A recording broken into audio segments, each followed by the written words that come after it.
This is Money Moves on VSiN, the sports betting network.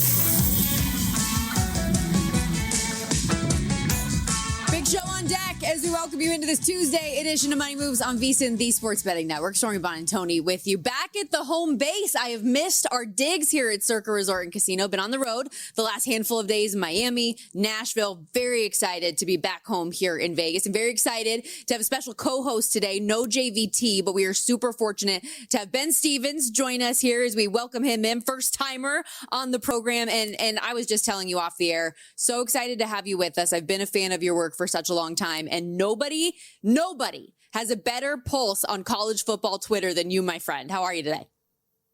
Stormy, coming from you, that means the world. Your words very much humble me. We have been Twitter friends for what feels like 3, 4, 5 years now, but I'm very excited now to officially be friends on Money Moves, on VSiN, and very glad to be along for the ride today and tomorrow, filling in for JVT. Should be a great couple of shows and an awesome week, of course, to be breaking down everything here on VSiN.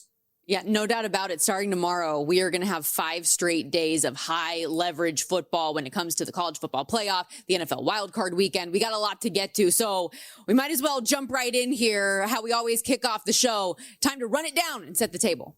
It's time for the top headlines and topics of the day. This is The Rundown. So we got a couple great guests on deck today. Excited in about a half an hour. VSiN's own Adam Burke is going to stop by the program, get some of his thoughts on the college football playoff, as well as a college hoop slate today. We've got some good ranked teams in action. And Ben, I don't know how well you know Adam. That's not usually his thing, but we're going to force him to talk about high-level college football today instead of just the little guys. Good. We'll make sure that he is ready to go because, Stormy, in this first few days of January, high leverage, high major conference action across the country in college basketball. I am fired up. Got an eye on a few Big Ten games, if you could not tell, behind the pennants behind me here on the wall in the home studio. We are ready to go. I also happen to know you're a Syracuse guy as well, and Adam does have a play in that game today as well. Also, Wes Reynolds is going to join us in hour 2 of the program. Get a little college hoops from him. We got to talk about his Indiana Hoosiers as they get set to face Oregon in the CFP semifinal, and we're going to get into a little bit of golf as well. Unfortunately, a Century canceled a couple months ago, which was supposed to take place this week, but we still are getting set for the PGA Tour, which is right around the corner. Yeah, it certainly is. Interesting that the conditions over there in Kapalua canceling the Century tournament. Of course, if you're just paying attention, that's the big news to start the PGA Tour season. The Sony Open will begin. And Stormy, there is a 100% chance you can cash the ticket. It's minus 10,000. I'm going to hit Wes with a Hoosiers as we welcome him onto the show. I am so ready for that. We also mentioned Wild Card Weekend. We're going to dive into those games. We also have to touch on the coaching carousel. 6 NFL teams in need of new head coaches. Since we weren't on with you yesterday, our reaction to the coaches, execs who got the axe. Plus, we'll tell you who we think should have or might, but hasn't yet been fired. Some coordinators today as well. Cliff Kingsbury, Matt Eberflus among those that are officially out. A huge change outside the nation's capital. Joe Witt Jr., the DC, outside of DC, also on his way out. Matt Eberflus, what a good run it was in Dallas for that single year for the former Chicago Bears head coach. 3 of the 4 NFC East teams now looking for a new defensive play caller entering 2026. Yes, and of course, we're going to keep it betting related too. We're going to push some things forward, whether it is Coach of the Year, some awards markets that there could be some intrigue for as well, even with the regular season in the rear view. And we said it, the wild card weekend coming up. So a lot that we are going to get to over the course of the next 2 hours. But I want to start off in some college football. No, not CFP. Because one national champion has already been crowned in college football, and it was last night in Nashville, the Montana State Bobcats. And Ben, they did not make it easy for themselves at all as a 10.5 point favorite in this one. They had the experience, right? They've been in this game 3 of the last 5 years. They were trying to rebound from the heartbreak a year ago. They're up 14 in the fourth quarter and did everything they could to lose that game. But fortunately, a couple blocked kicks, a blocked field goal, and a blocked extra point in overtime gets them the win. It was one of, if not the most insane college football games, whatever level you are watching, that you will ever see in the entirety of your life. And for the stakes in Nashville, an FCS national championship between Illinois State and Montana State, as good as you could draw it up. Stormy, you mentioned the 14-point lead for the Bobcats entering the fourth and final quarter. It was their third 14-point advantage of the entirety of the game, and they kept coughing it up. They had no answer for the Redbirds in bringing the pressure that we saw, even on that 4th and 10, in the pass from Justin Lamson to Taco Dowler that will be remembered forever in Bozeman, Montana. There's a defender in Lamson's face as he is backpedaling and hoists it up to his top target.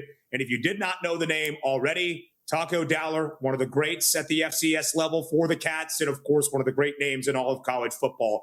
First national championship for Montana State since 1984. The 4+ decade drought in Bozeman has officially come to a close. Taco Dowler was awesome, who, by the way, was already getting on Twitter today saying, listen, wasn't on any All-American list, second team Big Sky. Well, that's fine. I don't need those accolades because a national championship is enough. His name, Taco, by the way, as well, a name he gave himself when he was like 1 or 2 years old and just told his parents, I will be named Taco. And they rolled with it. He wouldn't respond to anything else. And he was just Taco for the remainder of his life. So there you go. But it was a fantastic game. You said it. I feel very privileged that I got to be on the sideline, a part of that game, seeing Bobcat Nation come out in full force the way that they were. It's hilarious the amount of messages I've received from Montana Grizzlies fans who are just livid about this thing. Like, the only people that were rooting for Illinois State more than Illinois State fans were Montana Grizzlies fans. And I do want to make sure, as we put a bow on this, we give some props to Illinois State for being there to begin with, because what an unbelievable run that was for them from an odds perspective. Ben, they were 500-1 when the bracket was set. They lose that last regular season game by 35 points and have to win 4 straight on the road to get to that point, and never gave up, continued to battle. I mean, Justin Lamson in the first half for Montana State was tremendous. That defense elevated and changed in the second half for Illinois State, would not let him do anything he wanted to.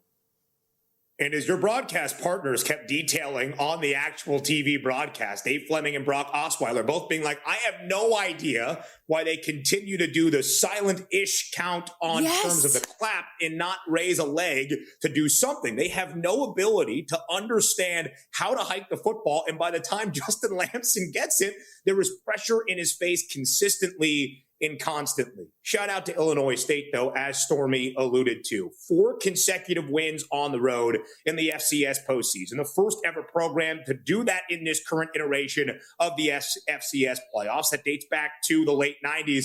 And in 2 of those 4 games, booked as the underdog, winning outright. Last night, a double-digit dog against the Bobcats, getting 10.5 points. Of course, they cover that number.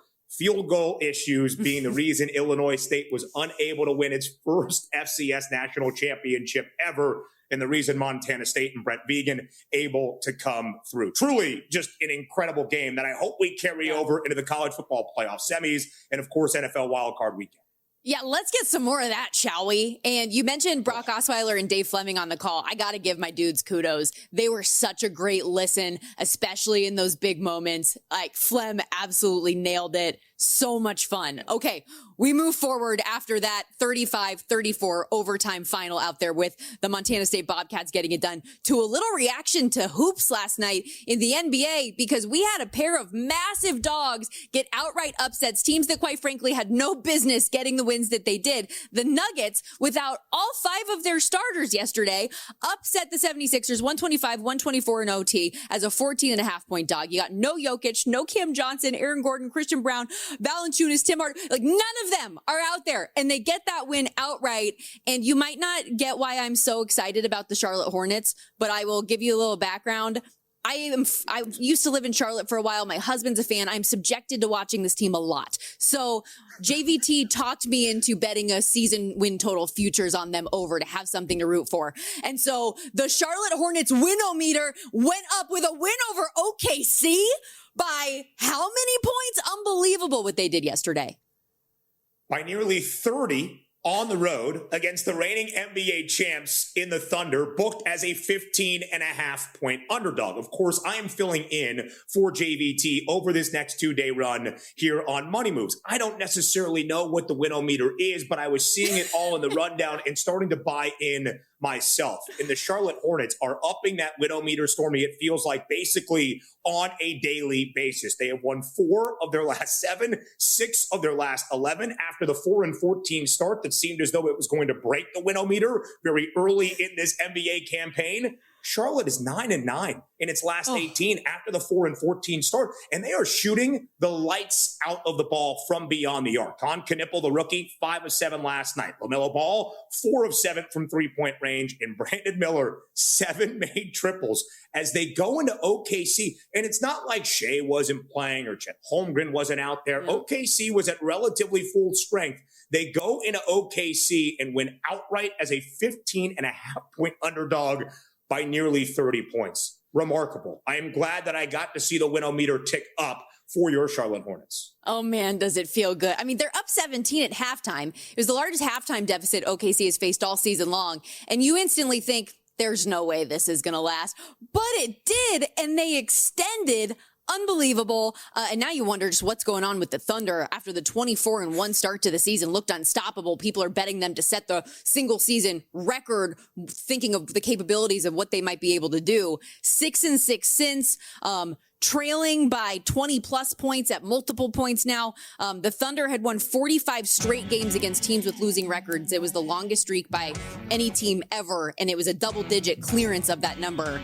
Now that record and that streak is gone. Okay, we got to step aside here. We're just getting started here on Money Moves, though. The energy is high. When we come back, a parlay for the final division winners in the NFL would have paid what? Plus, our first look at Wild Card Weekend and the playoff picture coming up next.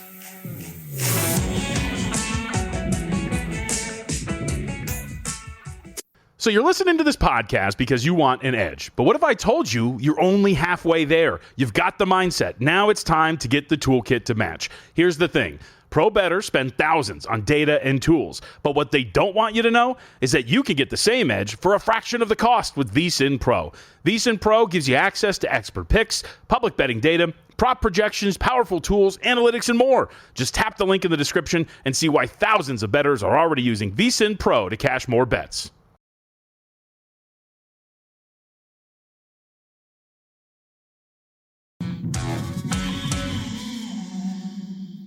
You're watching Money Moves here on VSiN, the Sports Betting Network.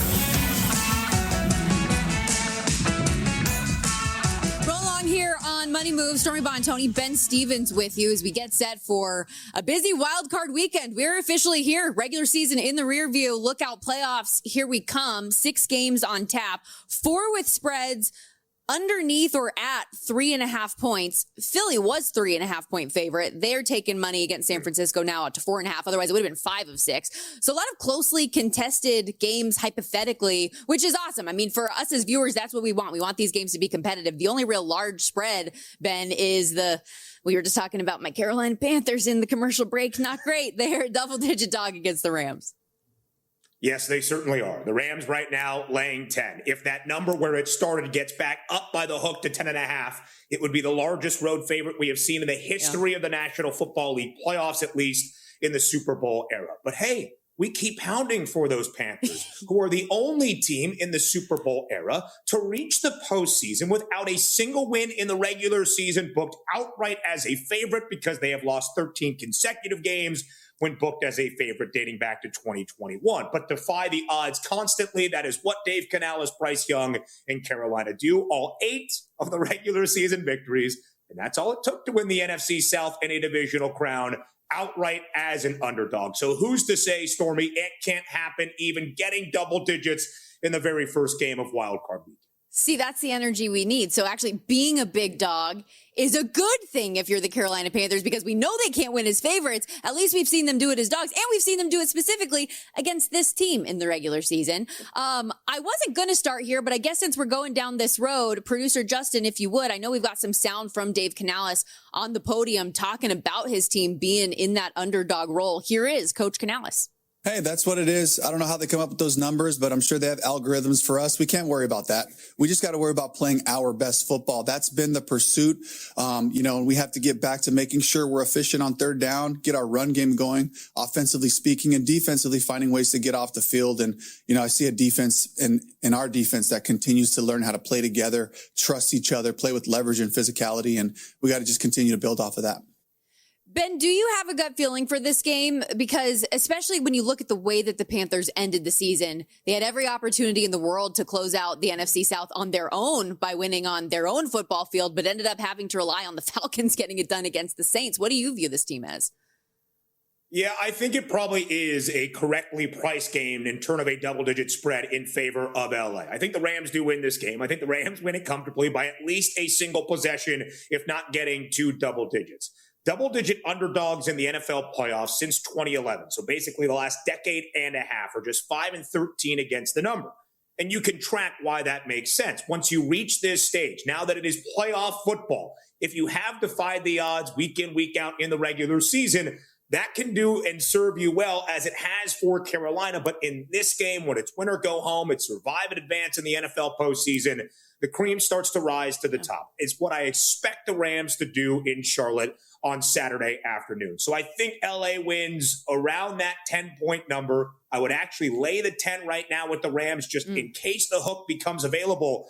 But a lot of that sharp money on Circa, a ton of the betting handle on the Carolina Panthers to keep this game at least relatively competitive in terms of covering that double-digit spread. I've got a lot of belief in the Rams despite squandering an opportunity to win the NFC West. I still have the Rams as my favorite to win the NFC Championship at this moment. Very excited for what we believe will be that potential divisional round matchup in the Northwest against the Seattle Seahawks. I ultimately believe, Stormy, the Rams win this game rather comfortably, but the sharp handle right now on Cirque was saying Carolina is going to keep this game at least relatively close for a good majority of it. Total 46.5. And I'm with you. The Rams are my personal favorite despite the Seattle Seahawks being the 1 seed. The odds board has Seattle plus 155 in the conference, the Rams plus 255, and Los Angeles plus 425 second to Seattle as well on the board for the Super Bowl. Before we move too far off of this game, speaking of the improbability of the Carolina Panthers getting to this point at all, there was a very improbable series of division winners when all is said and done. Julian Edlow from DraftKings had a great tweet posting about what this year's division winners parlay would have cashed if you placed this bet in week 3. So it would be the Panthers at 20-1 at this point as they started the season 0-2. The Bears 35-1, also 0-2, which included, by the way, that ugly loss to the Detroit Lions. The Seahawks at 8-1, Patriots plus 750, Steelers plus 550, Broncos plus 310, the Jacksonville Jaguars plus 215, and then the Eagles, your only true favorite, like your odds on number at minus 225. A $100 bet would have netted you more than $700 million. I wish I would have done it. I wish Julian Edlow would have let us know about this way back in week number 3 to sprinkle just a little something. $100, a little bit steep for my blood on a 700 million to 1 bet, I think is how those correlated odds would read out. But it is really interesting. And Stormy, of course, it parlays, pun intended, into what we are going to see here in the postseason. It feels very wide open. The Philadelphia Eagles, the only preseason favorite of any of our 8 divisions in the National Football League in 2025, to actually end up as the divisional champ. It is the fewest that we have seen since 2008 in the NFL. We saw 2 teams with a win total of 11 or greater entering this season. The Chiefs and the Ravens miss out on the postseason. That's the most we have seen since the millennium began back in 2000. It goes to the point that there are so many teams capable in this wide open race of making a deep run in the playoffs, getting to a conference championship game, heck, maybe even surprising everybody and getting to Santa Clara to play for a Lombardi Trophy in Super Bowl 60. 3 of the 5 best prices to win Super Bowl 60 before this year got started. Chiefs, Ravens, Lions did not reach the playoffs. Yeah, bad year for chalk. So if you were somebody that was looking for some value on the board, if you picked right, good on you, because you were cashing tickets here. And we will have plenty of time today and throughout the rest of the week to go through each of these games individually. But I am curious, as you say, kind of the Rams are the leader in the clubhouse for you right now. Is there a team or two that just look-wise or confidence-wise you think could be a potential play for a conference bet or a Super Bowl at this point? Yeah, I look at the Rams, of course, they have that second best price, as Stormy alluded to. On paper, at least, as a 10-point road favorite in Charlotte. Should very much get to Seattle to play in the divisional round, a third meeting between the Seahawks and the Rams, seemingly a waste. And right now, there's a look on DraftKings in terms of stage of elimination. If you bet the Seahawks at plus 160 to be eliminated in their first game in that divisional round, I like that price currently because the last time we saw Seattle and LA on that short week on Thursday night, the Seahawks closed as an ever so slight 1.5 favorite. I think that is probably similar to the number that we will see, of course, injuries not taken into account here for that potential divisional round matchup between the Hawks and the Rams. So I like the plus 160 number on Seattle to be eliminated in that divisional round. Of course, they're first as long as it's the LA Rams playing in that game against them. And on the other side of things, again, we have seen the Buffalo Bills and Josh Allen not take advantage of opportunity, winning the AFC East for 5 consecutive seasons, not even playing in the Super Bowl in that 5-year run. Well, Patrick Mahomes is not there. Lamar Jackson does not stand in front of them. The Bills have been atrocious on the road in the NFL playoffs, 8 consecutive road losses. Their last win in the postseason, the 1992 season, but in January of 1993, now over 30 years ago. I just think the path for Buffalo, because I can have the best quarterback in the AFC, at least in my estimation, with the most experience in postseason football. I guess you could throw in Aaron Rodgers, but with his current team in Josh Allen, the plus 475 price on Buffalo to win the AFC title at the moment is very appealing to me. See, man, I'm just kind of worried about him because, as you said, like it feels like everything's set up. You finally don't have to go through the monster of Patrick Mahomes. There is no Lamar, as you said. There's no Joe Burrow that you have to get through. And yet I don't feel confident in this team at all. And that was actually one of the games for wildcard weekend that I look at them laying 1.5 on the road. And I'm asking myself, what am I missing here? I think the Jags, at the very least, from a teaser leg perspective, could be ripe for the taking. There are a few of these games where I feel like if you like the dog, bringing them up in a teaser, whether it's the Bears or Packers, depending on what book you're looking at, taking that 1.5 up to 7.5. Those are a few things I know at least I will be looking at. And this time of year, as we get to the playoffs, no better time to make sure that the food situation for the postseason is dialed in. And football meets flavor, as always, with VSiN and Omaha Steaks, the official sponsor of tailgating, ladies and gentlemen. And right now, when you spend $129, you can score 2 pounds of fully cooked chicken wings, plus get 50% off site-wide over at omahasteaks.com/VSIN. Don't wait, though. Spend that $129, but trust me, it is easy to do with all the great stuff they have over at Omaha Steaks. You get 2 pounds of wings, save 50% off site-wide on steaks, and so much more. Again, omahasteaks.com/VSIN. That's omahasteaks.com/VSIN. Minimum purchase is required. Please see site for details. And between wildcard weekend and the college football playoff semifinals, we have 8 winner-take-all games coming up throughout the course of this week. The only thing that might be better than that is Adam Burke to help us break it down and give some of his best bets. Wait, we have him? That's what I'm told. We have Adam Burke on the desk next. Get excited, ladies and gentlemen. We got to take a quick time out. Back here on Money Moves with Adam next.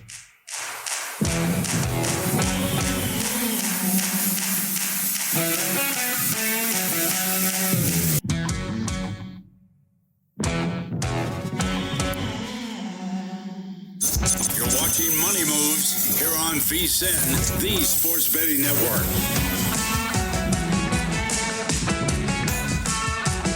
New year, new you. Make this year's, my goodness, New Year's resolution to be a better.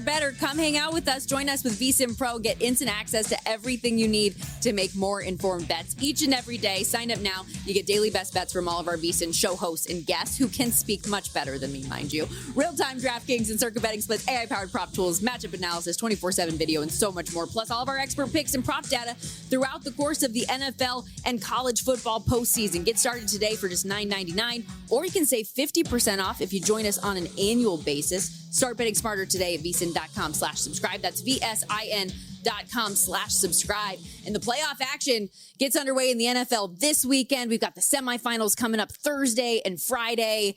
And we're locked and loaded, and nobody better to break it all down with than my guy Adam Burke, who joins us in studio here at Circa Resort and Casino. Stormy Buonantony, Ben Stevens with you here today. Managing editor of VSiN.com, Adam Burke. So you are locked and loaded with everything going on at the website. How are you? I'm good. Yeah, and we got a great college basketball card tonight too for a lot of people that are just now starting to get into college basketball, which I'm sure there's a lot of you out there. So I know football's winding down, but that doesn't mean that we're winding down at VSiN.com. So again, a good time to take advantage of that intro offer you just talked about. That's a great point, because for a lot of people, like the NBA doesn't start for a lot of people until Christmas. And This is the time with college football winding down that you can shift gears a little bit to college basketball. Do you have any, other than just being a VSiN Pro subscriber, do you have any words of wisdom for people that are trying to make that transition right now? In terms of wisdom, I don't know if this is going to qualify, but I would say this, you're going to see all these blue blood programs, right? These teams that have been good for a long period of time. You're just going to assume that they're good, right? Based on their name value alone. But you really want to look at the body of work here so far. Also, it's very important to look at strength of schedule discrepancies in a lot of these games, because you'll run into a team that's played a top 50 schedule against a team that's played a top 175 schedule, so you really want to look at the numbers and also kind of determine, how valuable they are at this stage of the game. How many teams have they played that are comparable to this team that they're playing here tonight? So that's something you want to take a look at. And again, with the transfer portal, right? None of these teams are the same from the previous year. So you want to know, are they really gelling together? Are they playing well in some of their marquee games? Using KenPom, using Bart Torvik, using Haslametrics, using CBB analytics, all the different resources that are out there to, really look at the statistical profile of these teams, and also keep in mind that, like Duke and Louisville tonight, for example, right? You're not playing a team like Louisville every night. You're not playing a team like Duke every night. So how have those teams done when they've played the top 15, top 20 opponents that they played here so far? That's going to tell you a lot more than if they played a 300th ranked team and beat them by 40. Adam, as we get going in college basketball, we'll have some thoughts on those top 25 tilts a little bit later on. Did want to get your reaction to what we saw last night in Nashville. Was Stormy on the sidelines one of the best national championship games we will ever see? The first OT game ever with the FCS Natty at stake. Montana State wins it by 1 in OT in a thriller against Illinois State. Football might be winding down, but they give us some memorable moments before it goes. What was your main takeaway from the chaos that we saw last night in the FCS National Championship?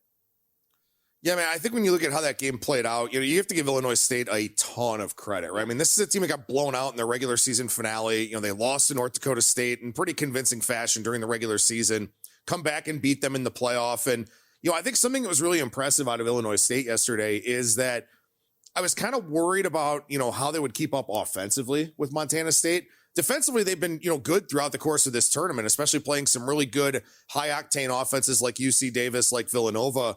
So I thought defensively, maybe they would have a chance to kind of slow Montana State down. But they showed up offensively, in a pretty impressive way in that game, too. And, look, we talk about Cinderella stories all the time in March Madness and how that's such a big draw. I wish that the FCS would have gotten more run than it did, because that was one hell of a Cinderella run that Illinois State was on. And I'm not surprised that they ran out of gas a little bit against Montana State. But again, if they make a couple of different coaching decisions, maybe they do win that game and just have, and with an exclamation point, one of the best, FCS runs we've ever seen. Yeah. And especially the win over North Dakota State in Fargo as a part of that run as a 23.5 point underdog. And that gave them the confidence to be able to come back in a national championship like the way they did last night. So kudos to them on a great season. Hope you had Dylan Lord props if you were getting down on that, because 13 catches, 161 yards. He has the game tying and the go-ahead score late in the season. Very, very fun. But let's shift forward from the FCS to the college football playoff as the two semifinals in the Fiesta and Peach Bowl get set to get underway. First of which tomorrow with Miami and Ole Miss. Both of these games sitting at 3.5 with those numbers. Miami favored against Ole Miss, Indiana favored against Oregon. Either one of those, I guess, numbers right away just pop off the page for you. So I wrote up a preview of Miami and Ole Miss over at VSiN.com. So this is the game that I've kind of done a deeper dive on.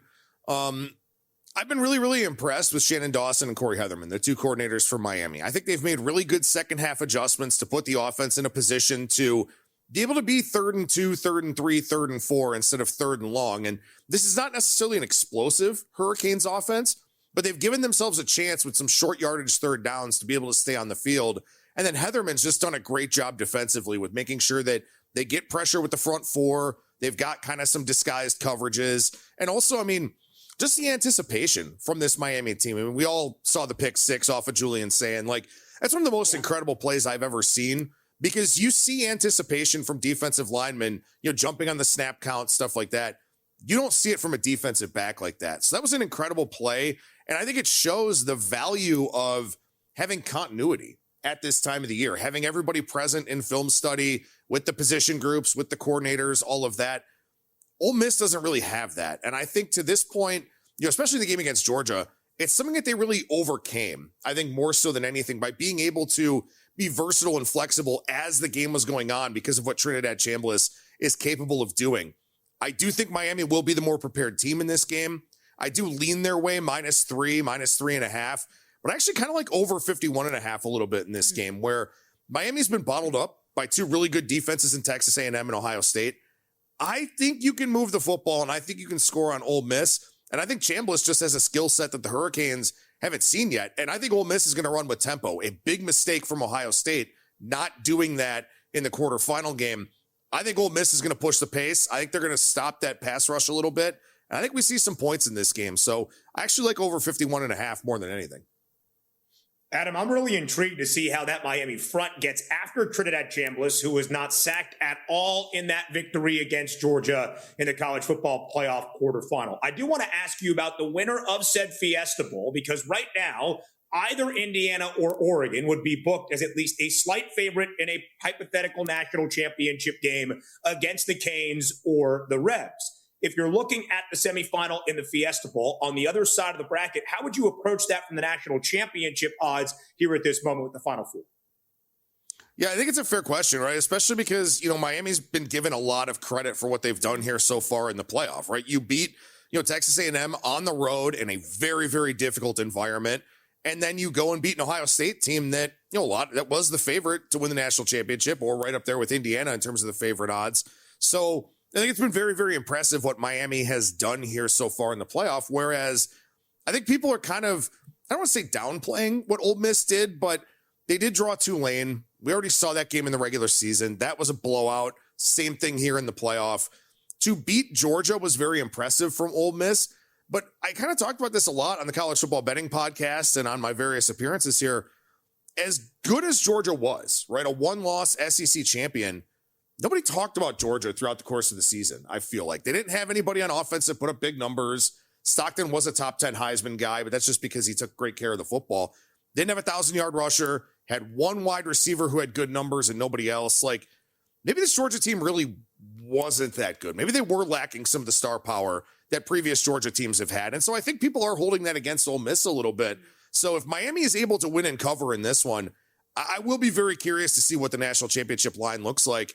Along the same lines, I'm very curious to see this number between Oregon and Indiana drop to 3.5 here today. Yeah, and just real quickly on that, because at first blush, I liked taking the points with Oregon, and then JVT brought up the point, what if Indiana is just on a run very similar to UConn in college basketball that we've seen previously, where they're just blowing out everybody week after week after week? Could that be the build of this Indiana Hoosiers team? I certainly think so, right? I mean, it's taken me a long time to come around on Indiana, really over the last 2 years, just because, again, the name Indiana is synonymous with basketball. It's not synonymous with football, but Curt Cignetti's got this thing going in the right direction. They're so detail-oriented, and I think that there's one drive in particular that is a microcosm of Indiana's season. When they played against Oregon in Eugene, and Fernando Mendoza threw a pick 6 to tie the game, Indiana goes 12 plays, 75 yards, over 6 minutes and 19 seconds, to score the go-ahead touchdown, and they win by 10 as they add on a field goal late. That, to me, is a microcosm of Indiana. They're never phased. They're very detail-oriented. Cignetti's an outstanding head coach. I'm surprised to see us at 3.5, and I like Indiana even more, -3.5. Who has better memes or sound bites, him or Lane? Like, everywhere you look, there's always something good. Okay, you hear that music. That means we got to step aside here real quickly. But fortunately, Adam's going to stick around for one more segment. We'll continue this conversation and dive into some of his best bets in college hoops coming up today.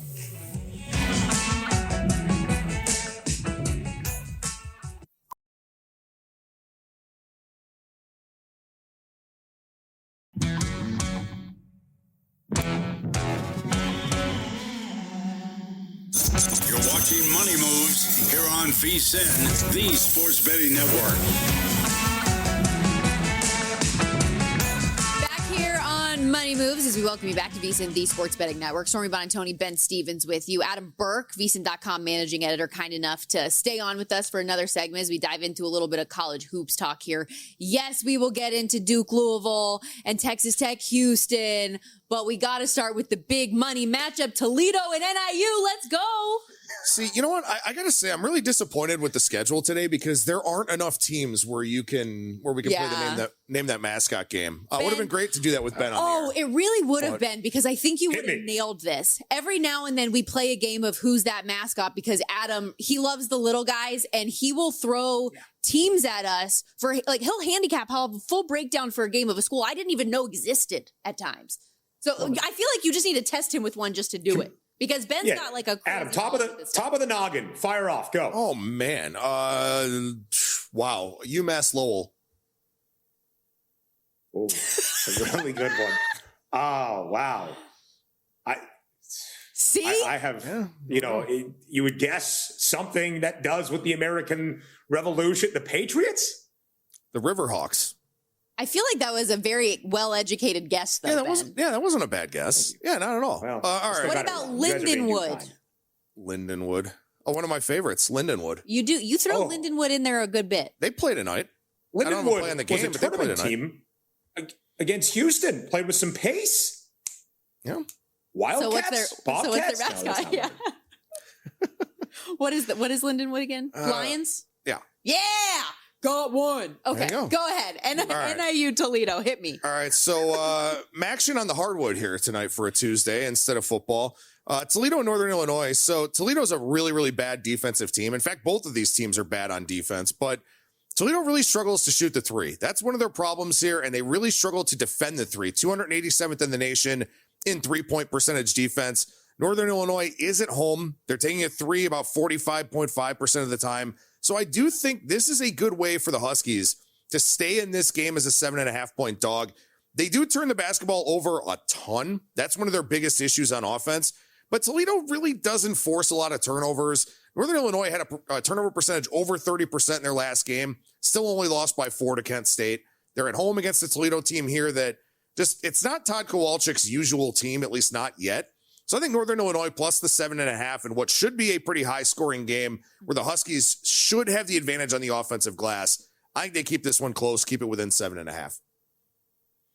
Adam Burke, the proud Akron Zip, as we were discussing in the commercial break. Big one in the MAC over the weekend. Zips and the Redhawks, Miami, Ohio, 15-0. One of the 6 remaining undefeated teams in Division I men's college basketball. Neither of the two teams that Adam has a play on in an ACC matchup or are undefeated, including my alma mater in the Syracuse Orange. Second ACC game for Red Autry in the Orange this year. They're a road favorite of 2.5 points in Atlanta, Adam, against Georgia Tech tonight. What's the approach for the matchup between the Jackets and the Orange?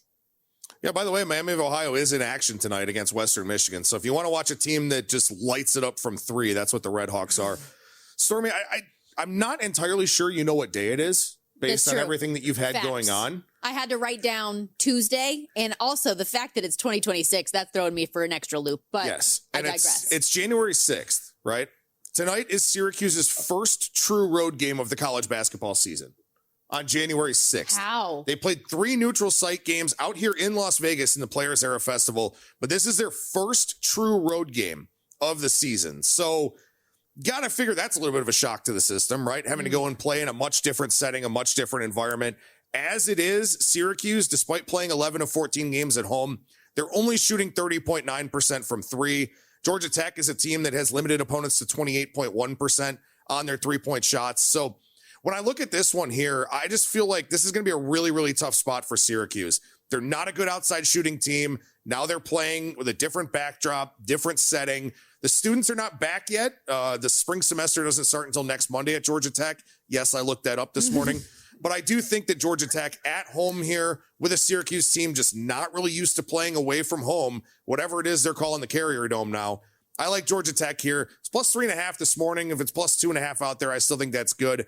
And obviously, anytime you have a small favorite in college basketball, you want to sprinkle the money line on the dog if you like them. So an 80-20 split, 85-15 split, spread, money line, something like that. How does the Newhouse alum feel about Adams' handicap?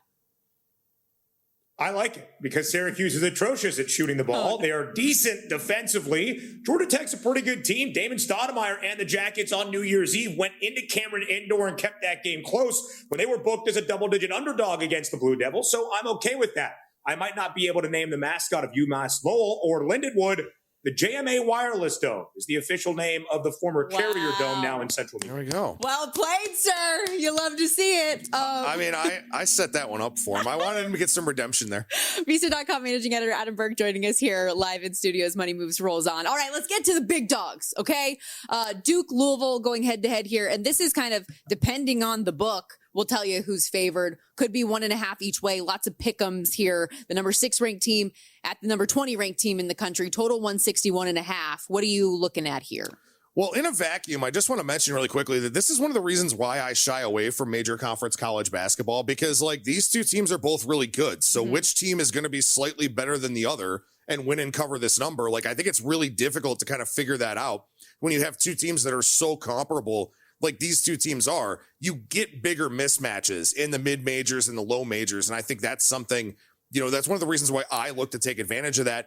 But I think one of the reasons why we're seeing, you know, this line kind of dance around a little bit here is because Duke's last 3 games have been their 3 worst defensive performances of the season from a points per possession allowed standpoint. 1.164 to Texas Tech, 1.099 to Georgia Tech, and then 1.248 to Florida State, far and away their worst defensive performance of the season. So now taking on a Louisville team that, you know, is a pretty solid offensive team, top 40 in the nation in effective field goal percentage offense, 10th in the nation in 2-point percentage offense. Can Jon Scheyer get Duke to get back to what they do defensively? That's the big question here in this game. And so I think from a live betting standpoint, you have a good opportunity here. Obviously, the pre-flop play with what you said, the books are kind of all over the place, you know, sort of flip favorite situations, stuff like that. You look for a live betting opportunity. Is Duke really locking down on defense? Have they made the necessary adjustments? If they haven't, then I would look to either take Louisville live or maybe look at a live over or something like that. Top 20 tilt in the Yum Center tonight. Top 15 bout in the Big 12 in Houston between the 7th ranked Cougs and number 14 Texas Tech. Adam, Houston, a 6.5 point home favorite. Total working its way down ever so slightly. That's Houston basketball. Over-under stands at 142.5. How do you break down the game between the Red Raiders and the Cougars tonight? So as good as Houston has been over the last several seasons with Kelvin Sampson, it's such a hard team for me to play on or against because their shot selection is really, really bad. This is a team that gets to the rim under 27% of the time, according to Bart Torvik. They have a shot share at 26.8% on close twos. They take a lot of mid-range jumpers. I do not like teams that take a lot of mid-range jumpers because the risk reward just isn't there, right? If you're going to take a 3, the reward is there for the extra point. If you're going to take a mid-range jumper, just move back a few feet and take a 3.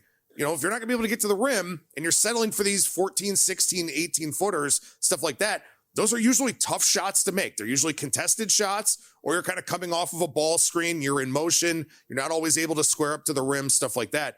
So as elite as Houston is defensively, when they get these games where they have to cover big spreads, it's just so hard for me because I don't like their shot selection where they're going to, you know, have to win 60-40 in some of these games and stuff like that.